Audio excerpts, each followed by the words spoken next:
Isang magandang araw sa inyong lahat, mga tagapakinig. Tayo ay nandito muli sa Tinig Kabataan. Ako si Chloe Bautista, ang inyong tagapaghatid ng kaalaman sa araw na ito.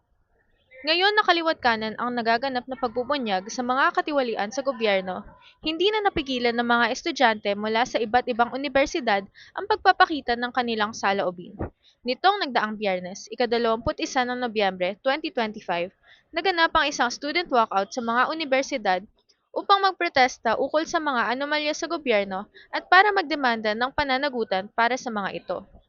Ayon kay Anika Pelaez, na isang estudyante mula sa Adamson University, sabi nga nila, huwag kang matakot na lumiban sa klase. Matakot kang lumiban sa paglikha ng kasaysayan. Tunay na ipinapakita nito na ang kabataan ay mulat at hindi basta-basta magpapasindak sa mga pangyayari. Bagkus sila ay handa para magsagawa ng mga aksyon ukol dito. Sa kabilang dako naman, intindihin natin kung ano nga ba ang kahulugan ng student activism.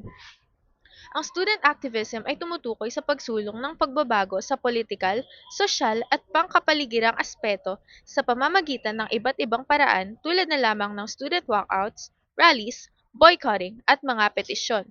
Bukod pa rito, ang social media ay ginagamit na rin ngayon bilang isang makabagong paraan ng student activism. At dyan nagtatapos ang oras natin para sa araw na ito. Nawa ay may natutunan at naintindihan kayo. Muli, ito ang Tinig Kabataan at ako si Chloe Bautista, ang inyong tagapaghatid ng kaalaman.